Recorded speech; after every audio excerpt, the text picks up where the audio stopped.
Ski. What's good, YouTube? Man, it's your boy T, man. And today, I got a little video for y'all, man. A little story time. So it ain't too much of T talking today. It say this Michael Jordan story makes no sense. Now we finna try to make it make sense. You feel me?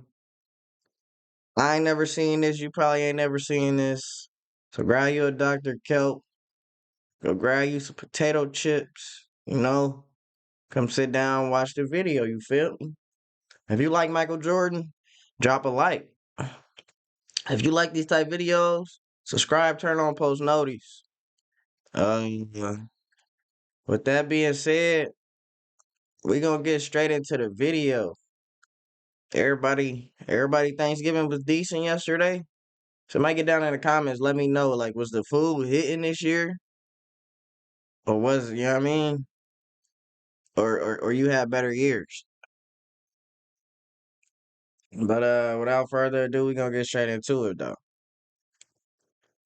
Have been chasing his ghost for years. But one night in 1996, for growth, the injuries can be used as a cop-out at this point. Michael Jordan missed a free throw on purpose in crunch time in a crucial Game 4 in the playoffs. And no, it was not to get the rebound and the putback. It actually hurt his team, but it was genius. Michael Jordan is possibly the greatest scorer of all time. 10 scoring titles, most points in a single playoff run, so even players at the game were confused. He had 2 free throws at the end of the game. He hit the first one and missed the second one on purpose. He was like, what the you doing? So, how do we get here? I'm gonna break down the 3 steps to Jordan's master plan and how it completely changed the NBA as we know it. Starting with one of the biggest plot twists in NBA history. What is up, dude?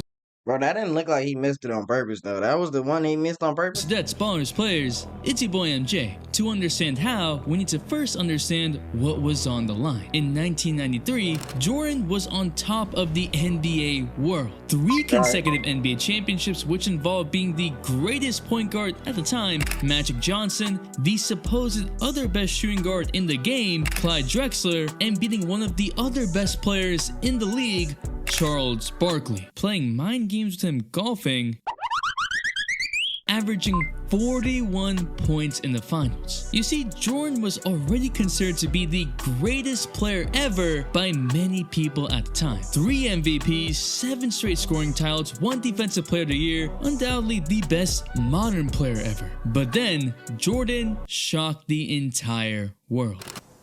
It's time for me to move away from the game of basketball. It's not because I don't love the game. I love the game of basketball, I always will.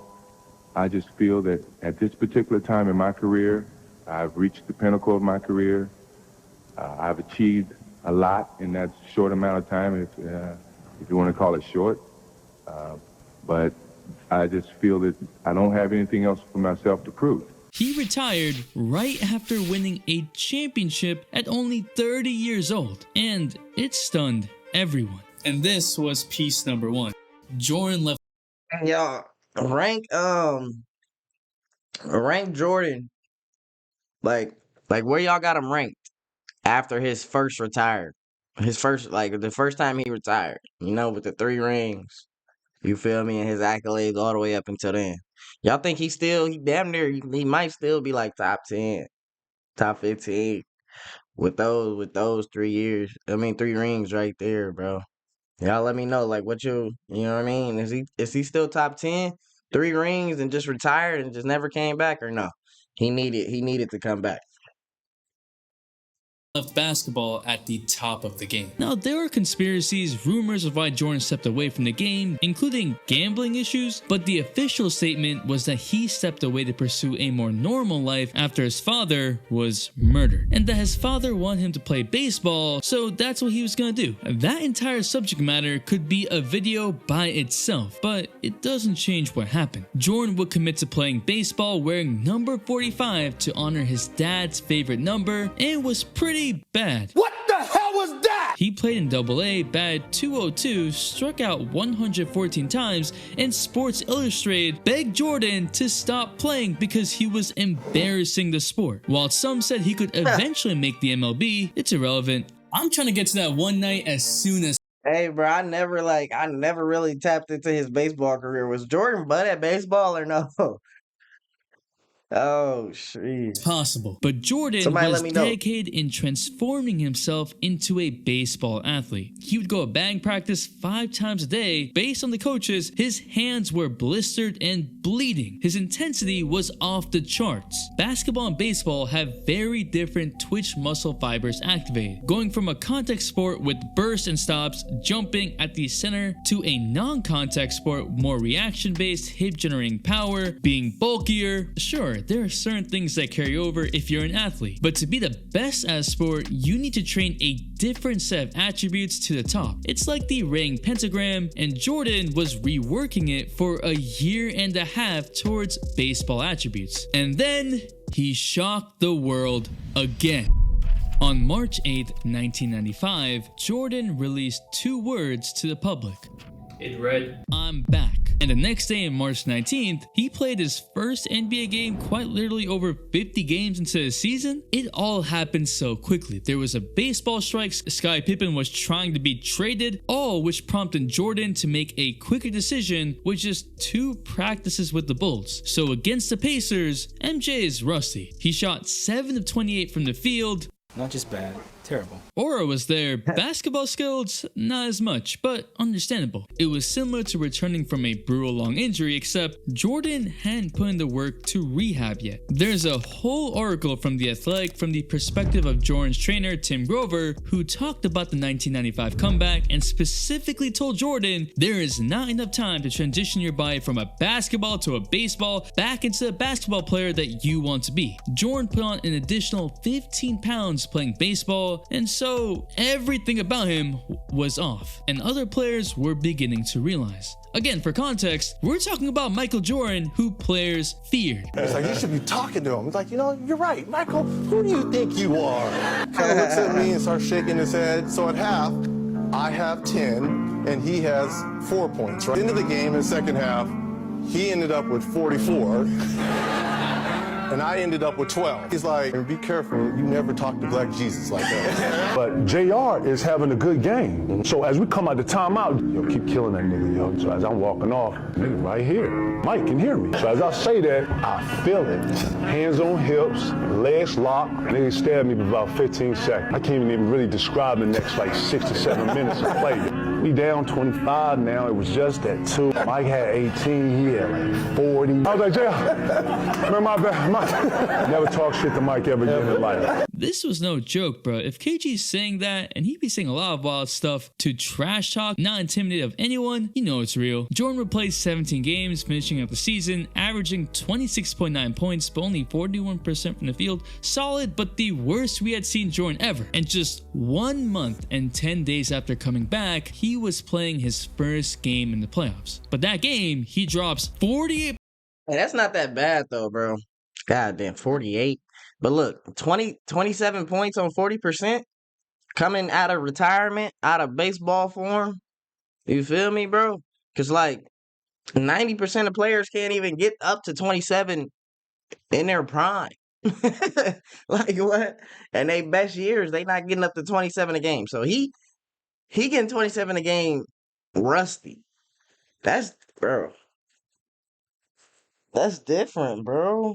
That's different. That's different, bro. They like, hey, Jordan, you're averaging 27 points a game. Yeah, I'm still rusty. I'm still shaking the rust off, you feel me? Still getting warmed up. I'd be mad as hell if I was somebody else. What you mean you still rusty, bro? I wish I could average 27. Points, and all looks normal. The Bulls get to the second round versus Shaq, Penny, Nick Anderson, and the Magic. This squad is deep. Shaq led the league in scoring, Penny was a menace. In game 1 is where it all changed. And that's piece number 2. The 1995 playoffs were a wake-up call to Jordan and the NBA. One extremely crucial piece of information to understand what happens next is that Jordan is wearing number 45, not number 23. Number 23 has a lot of significance now. It's what LeBron chose to wear because he was inspired by Michael Jordan. It's all over Jordan's shoes. 23 is almost synonymous with GOAT and has soaked in that Jordan aura and has aura itself. But 45, it's still Jordan, right? That's exactly what it was. Donovan Mitchell wears 45 because of Jordan too, so it can't be for nothing. Game 1 starts, and this is what Brian Shaw, who was on that Magic team, was thinking at the time. So once we got to him, he was wearing number 45. It wasn't the same. It wasn't the same, right? MJ, huh? And in the final 4 minutes, it's a 1-point game. Now, the Magic were doubling Jordan, they were selling out, but Jordan couldn't score. The game would be close down to the last shot. The Bulls up 91-90. Jordan brings up the ball and 91-90 the score. Chicago with the lead with 18 and 1/10 seconds to play. And Jordan spinning his way. He poked him? No. He poked him. then the Bulls were unable to come up with anything in the last 6 seconds and the Magic would win the game. Jordan had choked, something that no one had really seen. People couldn't even comprehend. He went 8 of 22 for the game with 19 points. Disappointing for him, Scottie only had 7 points on 2 of 11 shooting. It was a disaster. And Nick Anderson, who had been on the receiving end of many Jordan performances, Nick Anderson, who had stolen the ball from Michael Jordan in the final moments, he was feeling himself. Feeling Jordan wasn't invincible anymore, said this. He was like 45, isn't 23. Oh, man. Damn, that's wild. And in game 2, He comes out, keeps his top on, got his pants off, shorts on. Boy, both teams broke out of the huddles. Coming to the court, that motherfucker took out that damn thing. I saw 2-3. I said, oh, Lord, we in trouble. Superman's in the building, back cat, whatever you want to call him, Jesus. and look, if you're striving to be great, working towards it all day, and are tired of the BS rumors the basketball community propagates, subscribe for more. Otherwise, I'm gonna tell MJ that you spoke trash about him and he's gonna come after you. I'm kidding, MJ would never do that. Yup, Jordan switched back to 23, and man, did he go off. Finds Michael. The pull up. It's down Knockdown. for 3. Okay. Hello. Okay. Michael got the first good look and he drains the 3. Yep, let me see that. Let me see that. I got 23 on now. You can't guard me. Come here. You can't guard me. I got 23 on. Nick Anderson Come on. has that look like, uh-oh. Come on. Would go on and score 38 points. The Bulls would take game 2, and just like that, Jordan was back on his way to earning his invincibility, right? 48, bro. Like like Jordan, he live off motivation, bro. Don't say nothing to him, bro. You know what I mean? This 48 performance because he tried to say 45 ain't 23. So he said, bet. Let me get back in that mode. You feel me? Let me put that 2-3 on my chest. And gave him 40. That's different, bro. That's different, bro. I never seen a player that can just get mad and just do whatever they want. Like he get mad, bro, and he just turned into the best player ever. like I don't understand why I never even said a word to him. There's no point. Why would I make my chances of winning slimmer? I'm not saying nothing to Jordan, bro. I'm good. I'm not saying nothing to him. The Magic would win the series. Oh, this would be the first series in years that Jordan lost, going all the way back to 1990. And the headlines were harsh. Jordan Bulls lose Magic touch, going out with a whimper. MJ just didn't seem like MJ. All we know is after 1990, he won everything until that point, and he took it personally. The 1995-96 season was one of revenge. During the 1995 summer, you might remember a certain movie about a realistic basketball game between the Looney Tunes and Monstars. Well, on that set of the movie, they built an entire full court so Jordan could get his workouts in. He was hell-bent on returning to basketball shape, but this time, he kept a little bit more size on his body.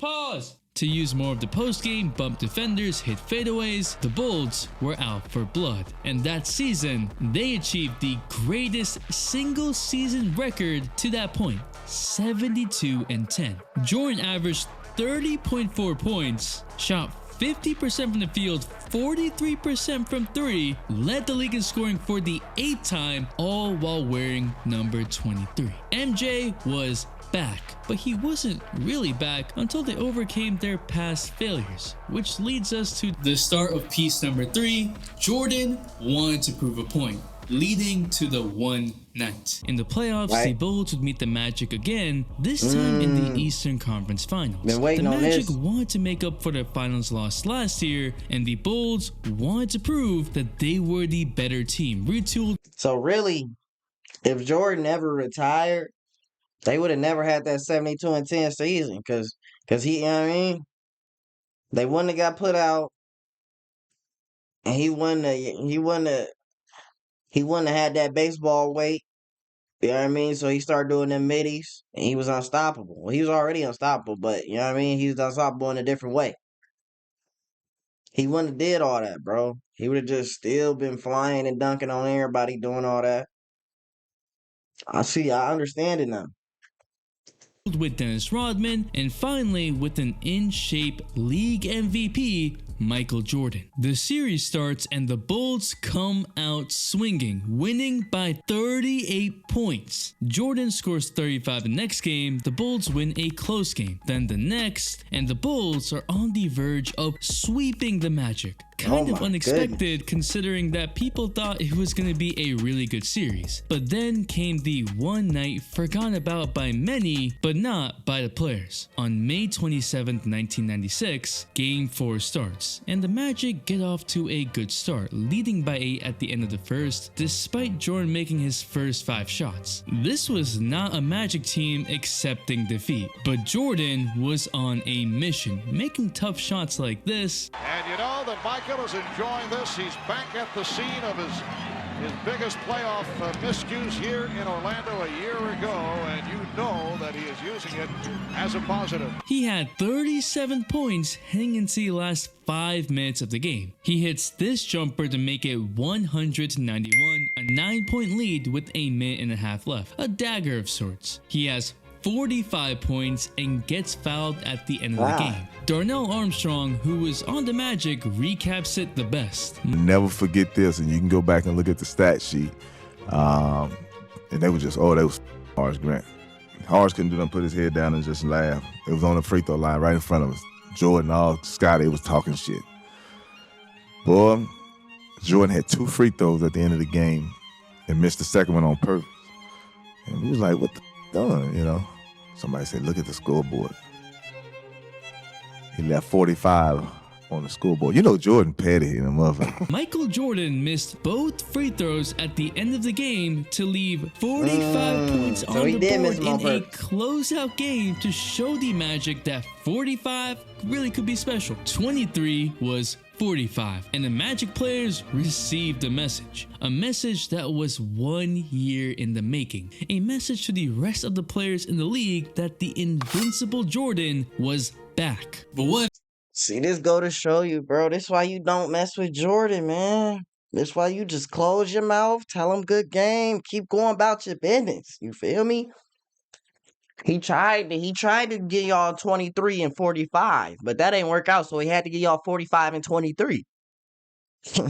You feel me? If you know, you know.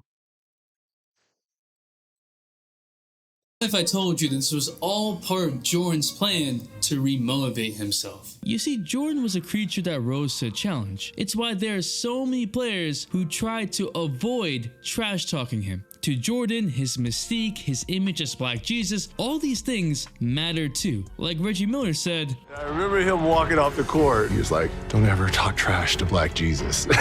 And that's when I stopped referring to him as Michael Jordan, and I always refer to him either as Jordan, Black Jesus, or that black cat. But Jordan knew that he was driven by this. So That's much big so riding. that he would make up trash talk that his opponent said I ain't to gonna him. lie. On March 19th, 1993, a rookie LaBradford Smith scored a career-high 37 points against the Bulls. He just went off against Jordan, who couldn't stop him. At the end of the game, he sarcastically said, "Nice game, Mike." Jordan had 25 and the win, but it didn't matter. Jordan was pissed. The Bullets and Bulls were going to face off the very next day. Now, Jordan's teammate Purdue said that everyone knew that Jordan was locked in, that he was going to try to score that many points in a half.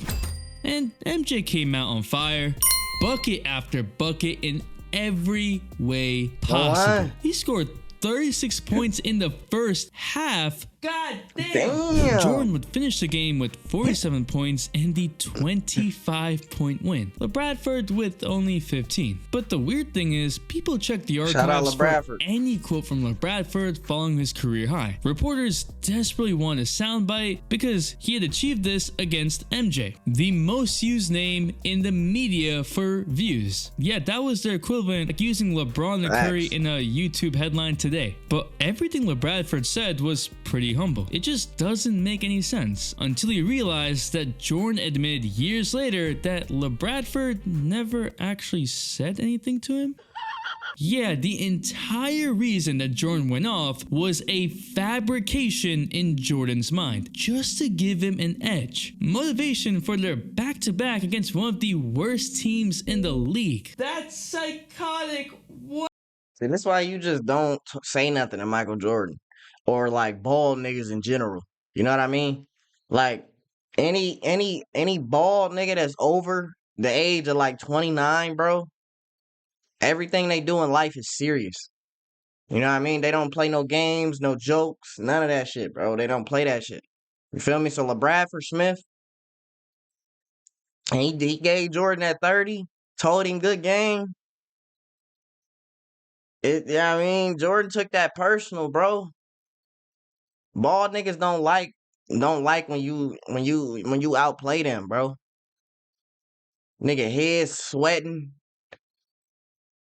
sweat dripping from his head into his eyes and shit. He already mad, bro. He already mad, bro.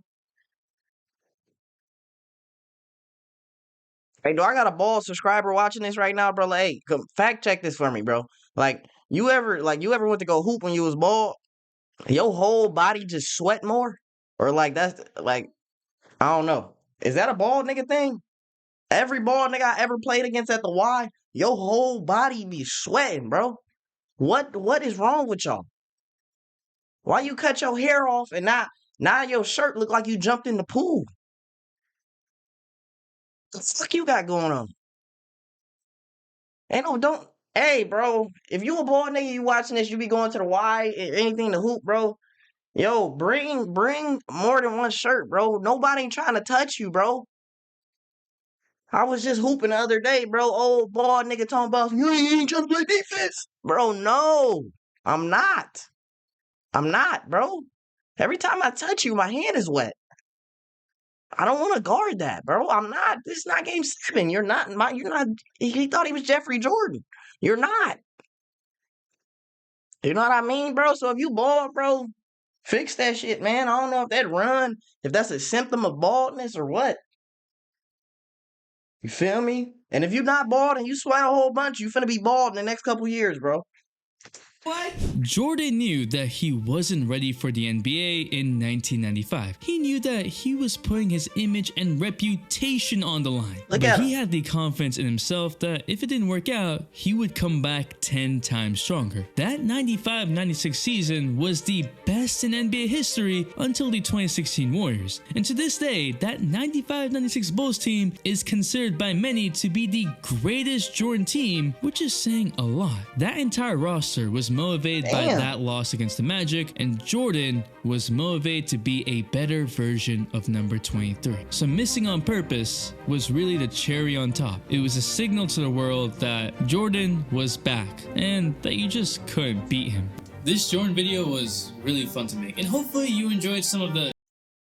Hey man, this the end of the video. If you like this video, drop a like, subscribe, turn on post notifications, and come back again tomorrow. You feel me? But moral of the story is, if you don't talk crazy to Jordan, he not gonna do you crazy. You feel me?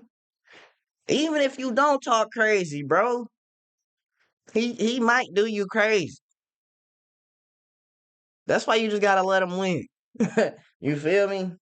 I think that's what it was. I think I just cracked the code. That's why Jordan never lost in the finals.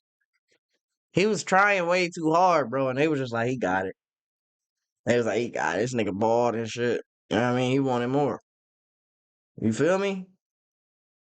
But nah, man, if y'all like this video, drop a like, subscribe, turn on post notifications. Let me know what to do next. Get down in the comments, give me your thoughts, comments, concerns. Let me know something. Let me know how the Thanksgiving went, how the food was cooking. Was that macaroni good, bro? Or somebody, don't tell me you fucked up the macaroni this year, bro. Should damn shame of yourself, man. But nah, man, I'm gonna get up out of here, bro. I'm gone.